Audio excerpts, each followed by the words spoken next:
सजलमेघरुचिं मनोज्ञं मन्दास्मितं मधुरसुन्दरमन्दयानं श्रीनन्दनन्दम् अहं मनसां नमामि। मञ्जीरनुपुरडनवरत्नकाञ्ची श्रीहारकेशरिनखप्रयत्नसङ्गम् दिष्ट्यार्तिहारिन् हारिं शिवेन्दुविराजमानं वन्दे कलिन्दतनुजाटवट्वालकेलिं पूर्णेन्दुसुन्दे मुखपरिकुञ्चिताग्र केशानवीनगणनीलनिभास्फुरन्तः राजन्तानतशिरः कुमुदस्य यस्य नन्दात्मजाय सबलाय नमो नमस्ते। बोले नंदनंदन भगवान श्री कृष्ण की जय। हरे कृष्णा। तो आज हम लोग विज्ञान खंड में प्रवेश करेंगे। गर्ग संहिता के विज्ञान खंड। इस खंड में ज्ञान ही ज्ञान है। व्यास देव जी पहुंचेंगे कहाँ पे? द्वारका। उग्रसेन से बड़ा स्वागत पूजा स्वीकार करेंगे। व्यास देव जी द्वारका में ज्ञान देंगे।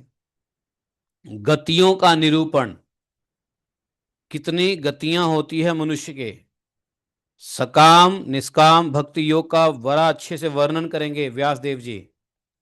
भक्त संत की महिमा का वर्णन कर रहे हैं। भक्ति की महिमा, मंदिर निर्माण, विग्रह प्रतिष्ठा, पूजा की विधि, नित्य कर्म और पूजा की विधि का वर्णन डिटेल से कर रहे हैं। और किस प्रकार से पूजोपचार होना चाहिए, पूजा के प्रकार कितने होते हैं, है कि नहीं, और भगवान के स्वरूप का निर्णय, निरूपण, ये सब विज्ञान खंड में हम लोग सुनने वाले हैं। जबरदस्त चैप्टर है ये विज्ञान खंड।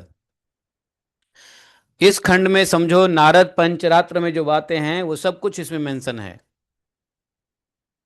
कि नहीं। अब भगवान व्यास देव जी के मुंह से सुन लो कि भाई किस प्रकार से पूजा पद्धति ये ज्ञान जो है ना ले सकते हैं। तो आइए शुरू करते हैं। पहला अध्याय है विज्ञान खंड गर्ग संहिता। श्री दामोदर ऋषिकेश वासुदेव नमोस्तुते। ये कथा किसके किसके बीच चल रही थी? नारद जी और बहुलासु के बीच में। मिथिला, आ जाइए मिथिला के सीन में। बहुलास्य उवाच। बहुलासु बोले, हरे है श्री कृष्ण चंद्रस्य भक्ति मार्गस्तु यः परः तम वदाशु मुने मह्यम जेन भक्तो भवाम्यहम्। नारद जी से बहुलास्य जी ने कहा, हे मुने, श्री हरि भगवान श्री कृष्ण चंद्र के उस भक्ति मार्ग का जो सर्वश्रेष्ठ है और जिसके प्रभाव से मैं भी भक्त बन जाऊं, ऐसा वर्णन कीजिए।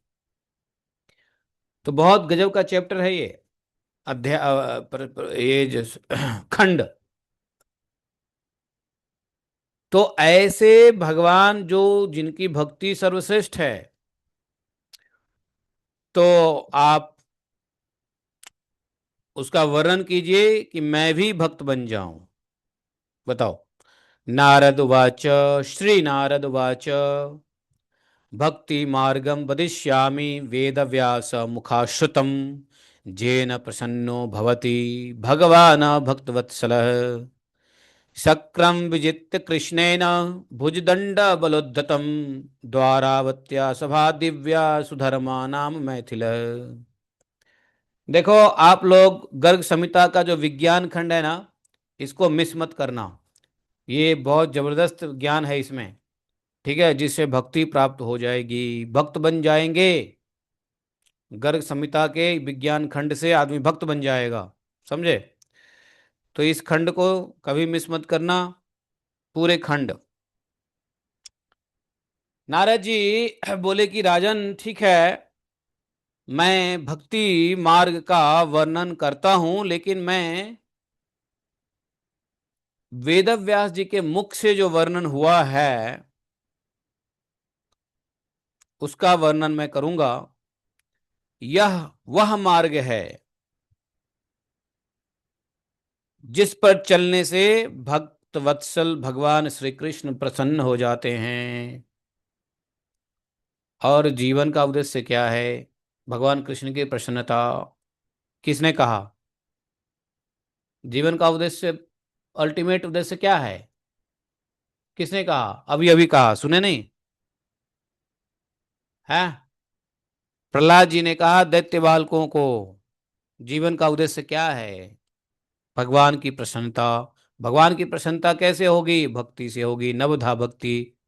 तो वही भगवान की प्रसन्नता के लिए यह भक्ति मार्ग का वर्णन कर रहे हैं। सक्रम विजित्य कृष्णेन, हे मिथिलेश्वर,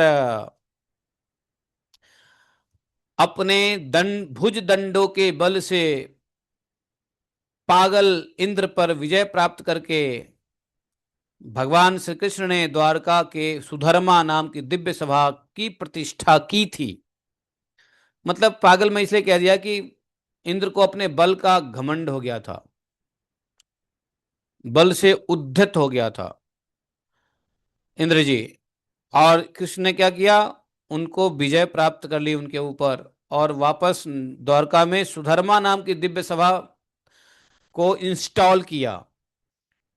ये सुधर्मा कहाँ था? स्वर्ग में था। भगवान उसको लाए द्वारका में। राजन, विश्वकर्मा के द्वारा रचे हुए ये वैदुर्य मणि के खंभों की करोड़ों पंक्तियां उस मंडप की शोभा बढ़ाती थी। वहां की भूमि पद्मराग मणि से जड़ी गई थी, और उस पर मूंगे की दीवालों से कई अलग अलग डिपार्टमेंट विभाग बने थे, जिन पर रंग बिरंगे चंदोबे शोभा दे रहे थे और मोतियों की झालरें लटकी हुई थी। उसकी दीवारें सिंहासन के आकार की थी, और उस पर काले मेघ के कौंधने वाले, बिजली का सा प्रकाश फैलने वाले जम्बूनद सुवर्ण के करोड़ों चमचमाते हुए कलश सुशोभित थे।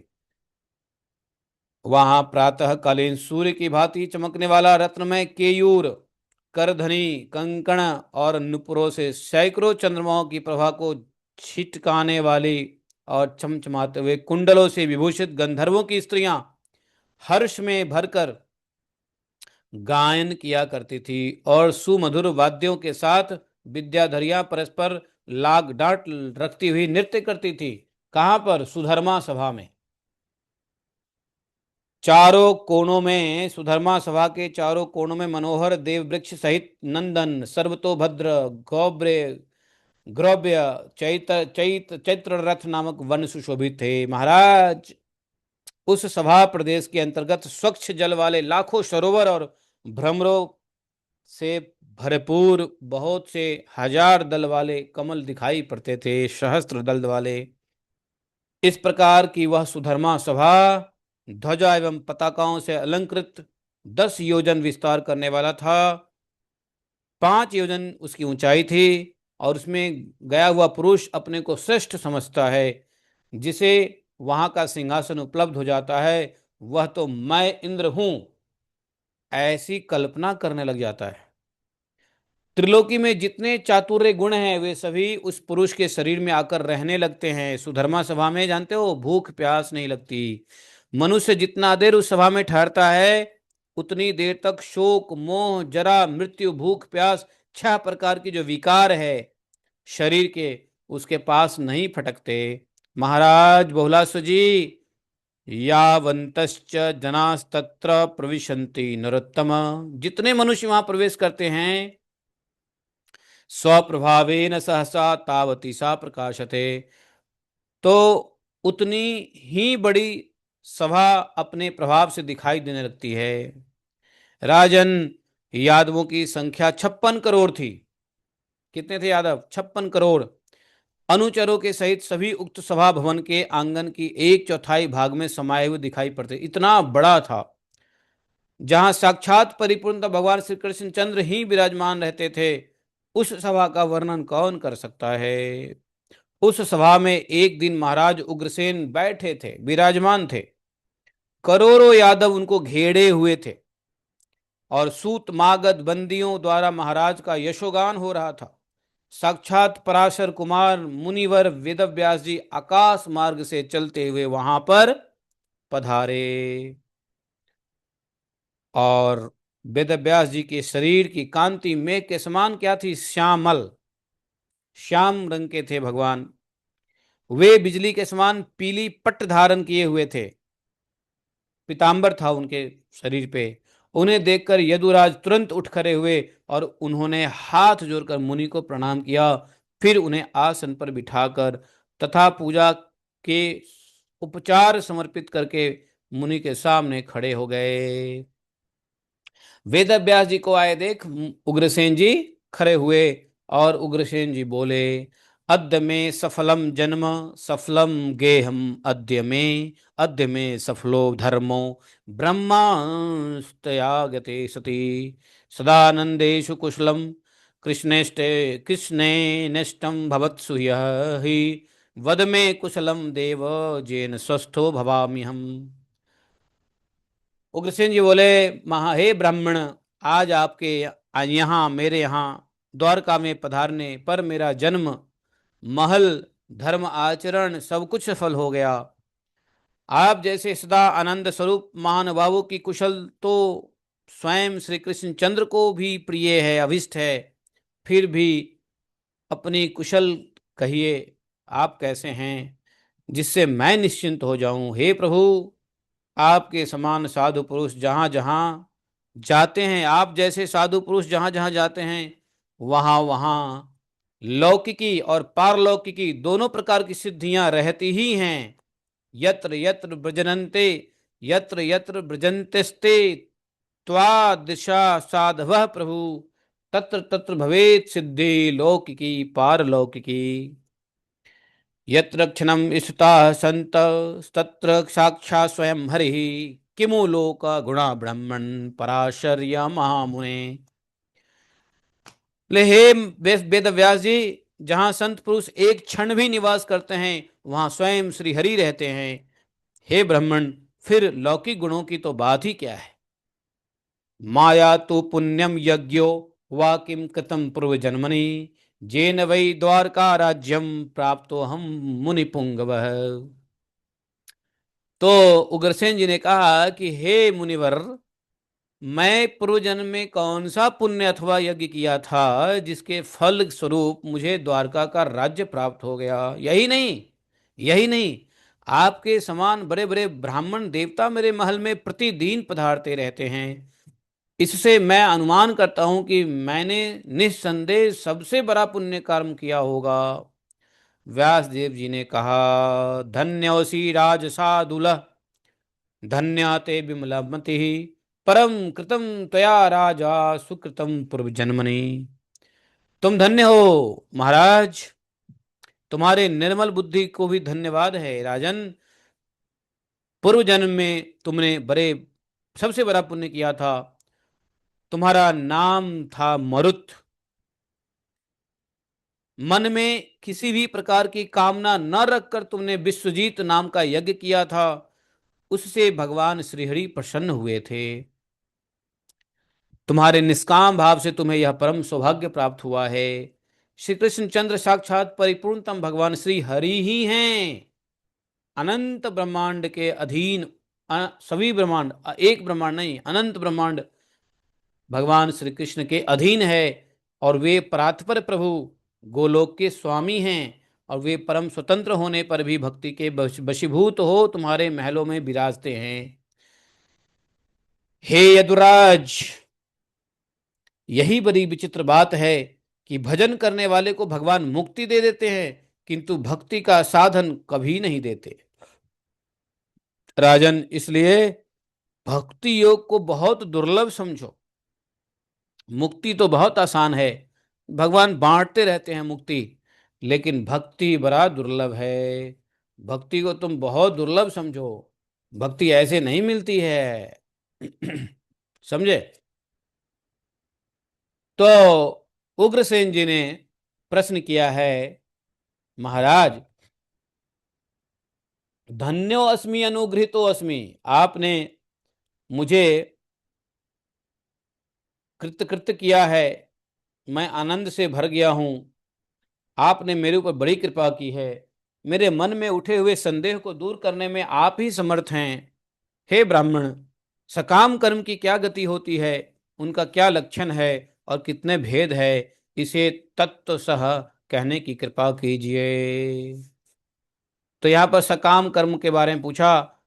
तो सकाम कर्म क्या है, क्या गति होती है, क्या लक्षण है, कितने सकाम कर्म के भेद है, अब ये ज्ञान दे रहे हैं व्यास देव जी। इससे बड़ा कुछ हो सकता है क्या? डायरेक्ट व्यास देव जी से मुंह से सुनो, सकाम कर्म क्या है, इस गति क्या है, लाभ क्या है, कितने भेद है, लक्षण क्या है। व्यास जी बोले, गुण ही सर्वाणि, द्वितीय द्वितीय चैप्टर है ये, सेकंड चैप्टर में आ गए हम। गुण ही सर्वाणि कर्माणि शनि निमित्तानि सन्ति ही, तान्यैव च निमित्तानि राजन् तक्तफलानि हि। सनिमित्तं च यत्कर्म बन्धनं विद्धि यादव, अनिमित्तं च यत्कर्मं मोक्षदं परमं शुभम। व्यासदेव जी ने कहा, देखो राजन, गुणों के साथ संबंध से सभी कार्य सकाम हो जाते हैं। अब देखो, व्यास देव जी जब पधारे तो व्यास देव जी से क्या बातें होगी? स्वागत, पूजा, सत्कार करने के बाद ज्ञान की बात पूछ लेनी चाहिए। जब कोई साधु, शिक्षक, गुरु जब मिले तो ज्ञान की बात पूछ लेनी चाहिए, है कि नहीं?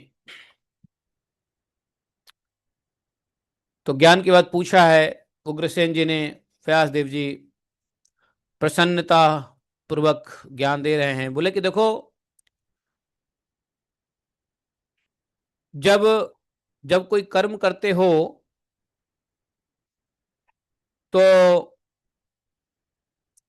कर्म सकाम कब हो जाता है? गुणों के साथ जब संबंध होता है। गुण ही सर्वाणि कर्माणि सनिमित्तानि संति ही। जब गुणों के साथ संबंध होता है तो सभी कर्म सकाम कर्म हो जाता है। गुण वे ही फल का त्याग कर देने पर निष्काम हो जाता है। तो अगर हम गुणमयी संसार में हैं तो यहां जो काम करेंगे वो गुणों से संबंध तो रखेगा ही रखेगा, तो सकाम कर्म हो गया। लेकिन यदि उसका फल त्याग कर देंगे तो वही सकाम कर्म निष्काम कर्म हो जाता है। भगवान ने इसलिए कहा, क्या कहा? फल त्याग दो, कर्मण्यवाधिकार अस्ति, कर्मण्यवाधिकार। हाँ, क्या है वो श्लोक? तो उसमें माँ फलेषु कदाचन, इसलिए कहा कि माँ फलेषु कदाचन। क्यों? अगर फल की तुम लोगे तो तुम सकाम कर्मी बन जाओगे, और फल यदि मुझको दे दोगे तो निष्काम कर्मी बन जाओगे। तो इस संसार में हम गुणमयी संसार है। गुणमयी में कोई भी, गुणमयी संसार में कोई भी काम करेंगे तो वो गुणमयी ही होगा, गुण से संबंध तो रहेगा ही रहेगा। तो सब सकाम कर्म हो जाता है, लेकिन फल को त्याग दो। हैं? बोले, जो सकाम कर्म है यही बंधन है, और जो निष्काम कर्म है यही मोक्ष देने वाला है, इसलिए वह परम मंगलमय होता है। अब समझे भगवान ने क्यों कह दिया कि फल को त्याग दो? माँ फलेषु कदाचन। भगवान हमारे भलाई की बात कर रहे हैं। हमको लगता है कि अरे, भगवान ने कहा कर्म करो, फल त्याग दो, ऐसे कैसे? अरे, हमारा कल्याण चाहते हैं भगवान। भगवान जानते हैं कि तुम अगर फल को चख लोगे, मेहनत करो लेकिन फल को मत चखो। अगर फल चख लिए तो संसार बंधन में फंस जाओगे, नहीं चखे, फल को भगवान को दे दिया, निष्काम हो जाओगे, मोक्ष मिल जाएगा। निष्काम कर्म होता है। देखो, किसी को आपने कुछ सेवा किया और बदले में कुछ मत लो। आप नौकरी कर लो लेकिन बदले में तनख्वाह ना लो, तो वैसे नौकरी करने के बाद तनख्वाह बंदा बिना दिए रहेगा ही नहीं। और यदि आपने नहीं लिया, काम कर दिया किसी का, आपने कुछ पैसा नहीं लिया, महान निष्काम कर्म है ये, मोक्ष देने वाला है। मंगलमय कार्य तो यही है। बोले कि देखो ये प्रकृति में तीन गुणों की उत्पत्ति होती है, नहीं, सत्व रज तम। जैसे भगवान विष्णु से सारे पदार्थ व्याप्त है, उसी प्रकार गुणों से संपूर्ण विश्व ओत प्रोत है। सत्वगुण की स्थिति में जिनके प्राण निकलते हैं वे स्वर्गलोक में जाते हैं। जो लोग सत्वगुण में प्राण निकलते हैं स्वर्गलोक में जाते हैं। रजोगुण में प्राण निकलने वाले नरक लोक के अधिकारी होते हैं, और तमोगुण की अधिकता में मरने वाले नरक की यातना भोगनी पड़ती है। जो गुणों के संबंध से रहित होते हैं वे श्री कृष्ण को प्राप्त करते हैं। गुणातीत, निर्गुण या शुद्ध सत्वगुण, ये गुण से ऊपर है। तो जो गुण से वो रहित है, हाँ, वो कृष्ण को प्राप्त होते हैं। राजन, जिन्होंने वनवासी होकर पंचाग्नियों का सेवन रूप तप किया है वे निष्पाप होकर सप्त ऋषियों के लोक में चले जाते हैं। जो संन्यास आश्रम के नियमों का पालन करने वाले त्रिदंडीधारी है, और जिन्होंने इंद्रिय एवं मन के स्वभाव पर विजय पा लिया है, वे सत्य लोक के यात्री होते हैं। व्यास देव जी ने मनुष्यों की गति बताया है कि यदि कोई तमोगुण में व्यक्ति मरेगा तो नरक की यातना भोगना पड़ेगा। रजोगुण में मरेगा तो नरक लोक के अधिकारी होता है। नरलोक, सॉरी, नरक नहीं, नरलोक, पृथ्वी, पृथ्वी पे रहता है। और जो स्वर्ग के जो सत्वगुण में शरीर होता है वो कहाँ जाता है? स्वर्ग में। तो रजोगुण में छोड़ने वाला व्यक्ति पृथ्वी पे ही रहेगा, नरलोक। और तमोगुण में छोड़ने वाला नरक लोक में जाएगा, और सत्वगुण में छोड़ने वाला स्वर्ग लोक में जाएगा। लेकिन ये तो सामान्य लोगों की बात हुई। अब तपस्वियों, साधु, संतों की बात सुनो। जो तपस्वी हैं वो निष्पाप होकर के सप्त ऋषि लोक में जाते हैं। जो सन्यासी हैं, त्रिदंडी, और जिन्होंने इंद्रिय स्वभाव पर विजय प्राप्त कर लिया है, वे सत्यलोक के वासी होते हैं, यात्री होते हैं। और जो निर्मल चित्त वाले ऊर्ध्वरेता योगीराज अष्टांग योग का सेवन करते हैं वे उसके प्रभाव से जनलोक, महरलोक में जाते हैं, कोई संदेह नहीं है।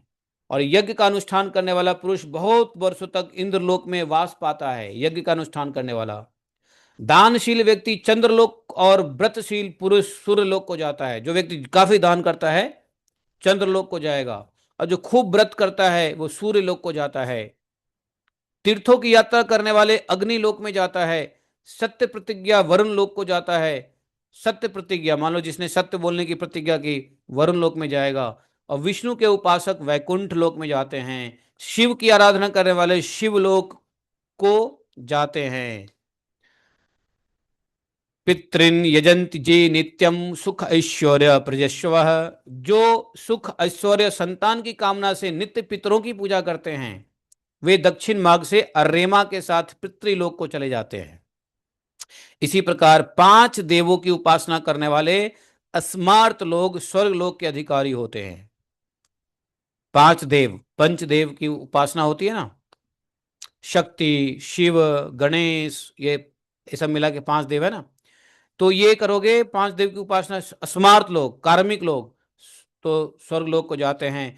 प्रजापतियों के उपासक दक्ष आदि प्रजापतियों के लोक को जाते हैं, है कि नहीं। और भूतों को पूजने वाले भूत लोक को जाते हैं। यक्षों को पूजने वाले यक्ष लोक में जाते हैं। राजन, जो जिसके भक्त होते हैं वे उसी लोक में जाते हैं, इसमें कुछ भी संदेह नहीं है। समझे? तथा पापरता राजन दुख संग वशवर्तिनः यमलोकम च ते यान्ति निरयदारुण नैवृतम पुनरावर्तिनो लोका सर्वे च ब्रह्मलोकतः पुनरावर्तिनो लोकान् विद्धि राजन महामते कर्मणा सनिमित्तानां मार्गे स गतागतः तावत् प्रमोदते स्वर्गे यावत् पुण्यम समाप्यते। राजन, वैसे ही बुरे संग के वशीभूत होकर पाप में रचे पचे रहने वाले लोग यमलोक में जाते हैं। जो दारुण नरकों से घिरा हुआ है, बुरे संघ में फंसने वाला पापी लोग नरक में जाता है। और ब्रह्मलोक पर्यंत जितने भी लोग हैं उनमें जाने पर क्या होता है? पुनरावृत्ति होती है, पुनर्आगमन होता है, दोबारा से आते हैं। इससे तुम समझ लो कि संपूर्ण लोक की पुनरावृत्ति होती है ब्रह्मलोक तक पहुंचने के बाद। सकाम कर्मियों की यही गमनागमन रूप गति होती है। गति क्या है? यही गति है। आने जाना। जब तक जीव के पुण्य समाप्त नहीं होते तब तक वह स्वर्गलोक में खूब विहार करता है, और पुण्य के शेष खत्म हो जाने पर वे न चाहने पर भी काल की प्रेरणा से नीचे गिरना पड़ता है। छीन पुण्य पतत्य वाग निच्छन काल चालित। अतः हे महाबाहु यादवेंद्र, कर्म में फल का त्याग कर देना चाहिए। मनुष्य को चाहिए क्या? भक्तो निष्कारणो भूत्वा ज्ञान वैराग्य संयुतः प्रेम लक्षणया वाचा हरि भक्त जनप्रिय। पहले तो यह सिद्ध कर दिया व्यास देव जी ने कि इस संसार में कहीं भी चले जाओ पुनरावृत्ति तो है ही, पुनरागमन तो है ही। तो इसलिए क्या करना चाहिए? मनुष्य को चाहिए कि वह ज्ञान वैराग्य से युक्त होकर निष्काम भक्त हो जाए। यही निष्काम भक्ति सिखाते हैं भगवान गीता में, बार बार कहते हैं निष्काम हो जाओ। फिर पहले तो निष्काम भक्त हो जाओ ज्ञान वैराग्य से, और फिर प्रेम लक्षणा भक्ति के द्वारा हाँ भगवान श्री हरि के भक्त जनों का प्रीति पात्र बनकर, प्रेमी बनकर, भक्त जनों के संगी बनकर भगवान श्री कृष्ण के चरण कमलों की जो अभय प्रदान करने वाला है और जो परम हंसों द्वारा सेवित है, उपासना करनी चाहिए। तो भगवान के भजन करने, भक्ति भजन करने से पहले निष्काम भक्त बनिए, और निष्काम भक्ति के बाद प्रेम लक्षणा भक्ति। तो प्रेम लक्षणा भक्ति में सबसे पहले क्या कहा? भगवान से प्रेम नहीं, भगवान के भक्तों से प्रेम, प्रीति पत्र, प्रीति पात्र, भक्त जनों का प्रीति पात्र बनना पड़ेगा। और भक्त जब आपको अपना लेंगे तब श्री कृष्ण चंद्र के चरण कमलों की अभय प्रदान करने वाली परमहंसों द्वारा सेवित है, उपासना करनी चाहिए। तो जब भक्त के संपर्क में जाओगे तो भक्त आपको उपासना पद्धति बताएंगे, भगवान के जो प्रेमी भक्त हैं। और जो हठ पूर्वक समस्त लोगों का संहार करने वाली है, वह मृत्यु भी उस भगवत धाम में पहुंच जाने पर शांत हो जाती है। राजा उग्रसेन पूछे कि भगवान, सर्वे लोका ही भगवन पुनरावृत्तिनः स्मृता तेभ्य जातम च वैराग्य मनसो में मन संशय। अरे समस्त लोगों की पुनरावृत्ति कहा गया है, तो इस बात से उन सभी लोगों के प्रति मेरे अंतःकरण में संदेह विराग उत्पन्न हो रहा है जहां जाकर प्राणी वापस नहीं लौटता, और जो सबसे परे है भगवान श्री कृष्ण चंद्र का वह परम धाम कहाँ पर है, यह मुझे कृपा करके बताइए। वह कौन सा जगह है जहां पर जाने के बाद कोई वापस नहीं आता? तो कृष्णचंद्र का धाम है। कहाँ है? व्यास देव जी ने कहा, ब्रह्मांडेभ्यो बहि धाम श्री कृष्णस्य महात्मन यद्गता न निवर्तन्ते तद गोलोकम विदुः परम। भगवान यहाँ कहते हैं यद्गता न निवर्तन्ते तद धाम परमम मम। यहाँ पे व्यास देव जी कह रहे हैं यद्गता न निवर्तन्ते तद लोकम विदुः परम। जहां गए हुए प्राणी वहां से लौटते नहीं है, वह भगवान श्री कृष्ण चंद्र का धाम है जो इस ब्रह्मांड से बाहर है। विद्वान लोग उसे ही उत्तम गोलोक धाम कहते हैं। जीव समूह से भरा हुआ 50 करोड़ योजन में विस्तृत यह ब्रह्मांड है। वहां बहुत सारे जीव हैं, जीव समूह से भरा हुआ 50 करोड़ योजन विस्तृत ब्रह्मांड है। और उतन इससे दुगुनी अर्थात 100 करोड़ योजन के विस्तार वाली ब्रह्म द्रव नाम की जलराशि है, ब्रह्म द्रव, जिसमें यह ब्रह्मांड परमाणु के समान दिखाई पड़ता है। तो सारा ब्रह्मांड तैर रहा है किसके ऊपर? ब्रह्म जल के ऊपर। उसमें इसके अतिरिक्त करोड़ों ब्रह्मांड हैं, इस ब्रह्मांड के अलावा करोड़ों ब्रह्मांड है। उसके ऊपर, उसके उस पार वह गोलोक है जहां न सूर्य का प्रकाश है, न चंद्रमा का, और न अग्नि का ही है। काम क्रोध लोभ मोह वहां गति नहीं है। वहां न तो शोक है, न बुढ़ापा है, न मृत्यु है, न पीड़ा है। वहां प्रकृति और काल भी नहीं है। फिर गुणों का तो प्रवेश वहां कैसे हो सकता है? तो बोला कि न तद्भासते सूर्यो न शशांको न पावकः काम क्रोधश्च लोभश्च न मोहो यत्र याति च यत्र न यत्र शोको न जरा न मृत्यु नार्तिहेरेव च न प्रधानम न कालश्च विशन्ते च गुणाः कुतः। जो स्वयं क्या है, अनिवर्चनीय है। शब्द ब्रह्मार्पण अनिवर्चाम, अनिवर्चनीय है। वह शब्द ब्रह्म, वेद भी उसका वर्णन करने में असमर्थ है। ऐसा है गोलोक धाम। भगवान श्री कृष्ण के तेज से प्रकट हुए अनेक पार्षद वहां रहते हैं। राजन, जो इंद्रियों तथा मन पर विजय पाए हुए अकिंचन भक्त हैं, अर्थात संसारिक प्राणी पदार्थों में जिनका कहीं कुछ भी ममता नहीं रह गया है, जो सब में समान भाव रखने वाले हैं, जो भगवान श्री कृष्ण के चरण कमलों के मकरंद रसों से सदा निमग्न रहते हैं, तथा जो प्रेम लक्षणा भक्ति से युक्त एवं सर्वदा के लिए काम भाव कामना सर्वदा के लिए कामना से सर्वथा रहित हो गए हैं, वे ही समस्त लोकों को लांघकर उस उत्तम भगवत धाम में जाते हैं। इसमें तनिक भी संदेह नहीं है। अकिंचनाश्च देयंतंता शांता वै समचेतसः श्री कृष्ण चंद्र पदाब्ज मकरंद रसालया। तो कौन जाता है? तो उस गोलोक धाम में कौन जाता है? अकिंचनाश्च, अकिंचन भगवान के भक्त, शांत, सभी प्रकार के कामनाओं से शांत, समचित्त, समचित्त, और भगवान श्री कृष्ण चंद्र पदाब्ज मकरांद रसालया, जिसको भगवान श्री कृष्ण के चरणों में ही जिसको रस मिलता है भगवत है आराधना में। तो ऐसे तो कुछ कंडीशन बताया है। अगर गोलोक धाम जाना है तो कंडीशन बताया है, सुन लो। इंद्रिय मन पर विजय प्राप्त करके अकिंचन भक्त बनना है, और सांसारिक प्राणी या पदार्थ से मोह नहीं करना है। ममता, जब तक संसार के लोगों के लिए ममता है, गोलोक धाम नहीं जा सकते। लिख लो, संसार के प्राणी या पदार्थ कहीं ममता मत रखो, सब में समभाव रखो, और सदा भगवान कृष्ण के चरणारविंदों के रस में डूबे रहो, भगवान कृष्ण भक्त में रसिक बनो। तो ऐसे प्रेम लक्षणा भक्ति से युक्त व्यक्ति ही जा सकता है गोलोक धाम। तो पहला कंडीशन क्या है गोलोक धाम जाने का? अकिंचन बनना पड़ेगा। दूसरा कंडीशन बता दिया कि संसारिक प्राणी और पदार्थ से ममता हटाना पड़ेगा। और तीसरा, नित्य निरंतर भगवान के चरण कमलों का रसपान, रसिक बनना पड़ेगा। तब जाके वह पहुंचेगा गोलोक धाम। ऐसे भक्त जाते हैं। देख लो, सिर्फ गोलोक धाम जाने की इच्छा नहीं करना चाहिए हमको, अपनी क्वालिफिकेशन भी देखना चाहिए। हाँ, हाँ, हाँ, बोलिए। यही सुनना चाह रहा था मैं आपसे कि आप गोलोक धाम जाना चाहते हैं। गोलोक धाम जाना चाहती हो? है?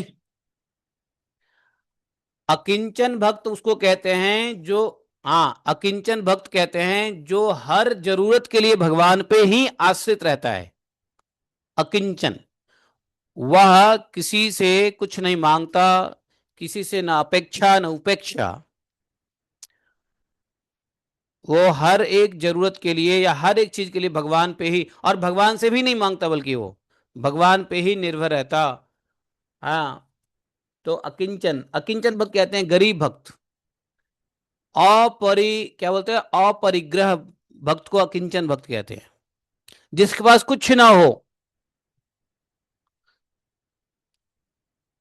जस्ट शरीर निर्वाह के लिए भोजन करता हो, वस्त्र शरीर को ढकने के लिए यूज करता हो, बाकी कुछ न काम करे न धाम, सिर्फ भगवान का भजन करे, भगवान की कृपा से भोजन आ जाए तो पाले, ना आए तो भूखे रहे हैं। कोई भी एक पैसा भी अकिंचन भक्त नहीं रखता है। अकिंचन भक्त का यही लक्षण है कि भगवान के नाम और भगवान के नाम करने के लिए माला के अलावा एक पैसा भी नहीं रखता है। मोबाइल भी नहीं रखता है कि नहीं? सबसे पहली बात, मोबाइल रखेंगे तो अकिंचन हो ही नहीं सकते। मोबाइल में ही सारी परेशानी है। इसलिए अकिंचन भक्त का मतलब समझ गए? इस जन्म में अकिंचन भक्त बन सकते क्या? इस जन्म में अकिंचन भक्त बन सकते? अरे, कोशिश करोगे, कर लो कोशिश, बढ़िया है। तो अकिंचन भक्त का मतलब है कि पॉकेट में 1 रुपए का भी सहारा नहीं, एक रुपए भी नहीं, एक मोबाइल भी नहीं, संसार के किसी प्राणी पदार्थ पे कोई आशा नहीं, तब जाके अकिंचन बनोगे। अकिंचन बनते ही भगवान उसके भक्त हो जाते हैं। भगवान अकिंचनों के भक्त है, ऐसे दीन बंधु कहा है भगवान को, अकिंचनों के बंधु। तो कौन गरीब होना चाहेगा बताना? यहाँ तो अमीर होना चाहते हैं सबके सब, गरीब कौन बनेगा? इसलिए जब तक अकिंचन का मतलब ऐसा ही है, इस जन्म में तो पता नहीं, संभव नहीं है कि नहीं? इसके लिए कई जन्म लेने पड़ेंगे अकिंचन भगवान का अकिंचन भक्त बनने के लिए। जैसे अकिंचन भक्त कौन है? सुदामा जी। अकिंचन भक्त कौन हुए हैं? तुलसीदास जी, सूरदास जी, परमानंद दास जी, कुम्मन दास जी, हैं, प्रभुपाद जी भी हैं अकिंचन भक्त हैं। तो प्रैक्टिकली कुछ भी नहीं था प्रभुपाद जी के पास, और उन्होंने सब कुछ भगवान के ऊपर छोड़ते हुए स्टार्ट किया, गुरु की आज्ञा। अकिंचन भक्त जो स्क्रैच से शुरू करे भगवान की भक्ति, ठीक है? तो भगवान जिसको अकिंचन भक्त बनाते हैं तो पहले धन छीनते हैं, नौकरी छीनते हैं, व्यापार छीनते हैं, रोड पे लाके छोड़ देते हैं, भूखे रहो 4 दिन, फटे चिटे कपड़े पहनो, तो अकिंचन भक्त। ठीक है। तो यहाँ पर जो है ये हो गया अपना दूसरा अध्याय। तो यहाँ पर भगवान व्यास देव जी ने कहा गति कितनी होती है, कर्म की गति क्या है, लक्षण क्या है, भेद क्या है, और भक्ति के बारे में बताया। अलग अलग गति, अलग अलग गतियों में ये भी बताया। तो गोलोक धाम की गति के बारे में बताया, अन्य अन्य लोगों की गतियों के, लोकों की गतियों के बारे में बताया। कौन क्या सकाम भक्ति है, क्या सकाम है, क्या निष्काम है, समझ गए? संसार में सारे काम जो गुणमयी है सकाम है, और गुणों को त्याग दो तो निष्काम हो जाता, हाँ उसके फल को त्याग दो तो निष्काम हो जाता है। क्योंकि भगवान ने गीता में भी कहा है कि भैया अर्जुन, तुम कर्म को नहीं त्याग सकते हो, यह संसार गुणमयी है। गीता में, गीता में स्पष्ट रूप से भगवान ने अर्जुन को कहा है कि तुम कर्म को नहीं छोड़ सकते हो, कर्म तो करना ही पड़ेगा। इस गुणमयी संसार में आए हो तो कर्म तो करना ही पड़ेगा, लेकिन इस कर्म से तुम छूट जाओ। निष्काम कर्म कैसे होगा? जब कर्म के फल को त्याग दो तो तुम निष्काम कर्म हो जाएगा, और फल को नहीं त्यागोगे तो सकाम कर्म ही बना रहेगा। गीता में भगवान ने अर्जुन को स्पष्ट रूप से समझाया है, नहीं समझाया है? इसलिए भगवान ने कहा यद जुहोसी यस्य स्नासी। नहीं, देखो 3:5 में भी कहा है न ही कश्चित क्षणमपि जातु तिष्ठत्य कर्म कृत। भगवान ने गीता में तीसरे अध्याय में कहा है न ही कश्चित क्षणम अपि, मतलब अर्जुन किसी भी क्षण तुम बिना काम के रह ही नहीं सकते हो। जातु तिष्ठत्य अकर्म कृत है, अकर्म कृत मतलब बिना कर्म के तुम कभी किसी समय एक क्षण भी बिना कर्म किए हुए नहीं रहोगे। कर्म तो करना ही पड़ेगा, कर्म करते रहो, लेकिन क्या करो? कर्म के ऊपर तुम्हारा अधिकार है, क्योंकि कर्म के बिना तुम रह नहीं सकते हो, लेकिन कर्म के फल के ऊपर तुम्हारा अधिकार नहीं है।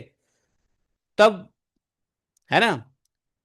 तो क्या हो जाएगा? जब कर्म के फल के अधिकारी तुम नहीं होगे तो यही सकाम कर्म निष्काम बन जाएगा। तो कभी कोई व्यक्ति एक क्षण के बिना भी कर्म किए बिना नहीं रह सकता है। 3:5 बड़ा अच्छा श्लोक है गीता का। 3:5 निकालो, क्या है 3:5? न ही कश्चित क्षणमपि जातु तिष्ठति अकर्म कृत, ऐसा कुछ बताया है। तो गीता के 3:5 निकालो, कहाँ गया गीता 3:5? 3:5 कौन सा श्लोक है वो? 3:5, हाँ। हाँ, दूसरा लाइन देखो, दूसरा लाइन देखो। मैं तो पहला लाइन ही बोल दिया ना। दूसरा लाइन है, कार्यते ही अवशः कर्म सर्वः प्रकृतिजैः गुणैः। है ना। निस्संदेह कोई मनुष्य किसी भी काल में क्षण मात्र भी बिना कर्म किए नहीं रहता है, क्योंकि सारा मनुष्य समुदाय प्रकृति जनित गुणों के द्वारा परवश हुआ कर्म करने के लिए बाध्य होता है। समझे। तो प्रकृति के गुणों के द्वारा कंपेल होकर के कर्म करना ही पड़ता है, वही सकाम कर्म है। लेकिन निष्काम कर्म बनाने के लिए क्या करना पड़ेगा? फल को त्यागना पड़ेगा। है कि नहीं। तो यहां पर जो है यही भगवान ने कहा है, न ही कश्चित क्षणमपि जातु तिष्ठत अतिक अकर्म कृत। अरे खाओगे या बैठोगे या सोओगे या नहीं सोओगे, जगोगे या नहीं जगोगे, है ना। इस प्रकार से कर्म तो हमेशा चलता ही रहेगा। तो यही गीता का ज्ञान है, यही भागवत वाणी है, भगवत वाणी। तो हम लोग यहीं रुक जाते हैं। तीसरे अध्याय में सकाम निष्काम भक्तियों का वर्णन। सकाम को निष्काम कैसे बनाना है ये बता दिया। अब भक्ति योग में भी दो प्रकार के भक्ति योग है, सकाम भक्ति योग, निष्काम भक्ति योग।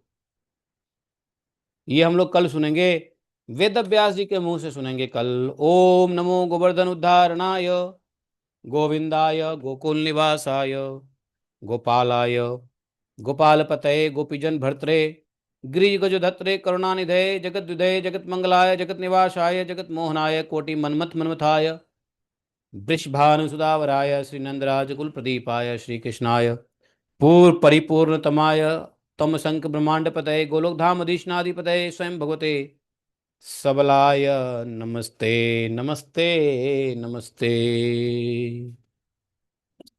जयति ते अधिकं जन्मना व्रज, शयत इंदिरा शाश्वतत्रही।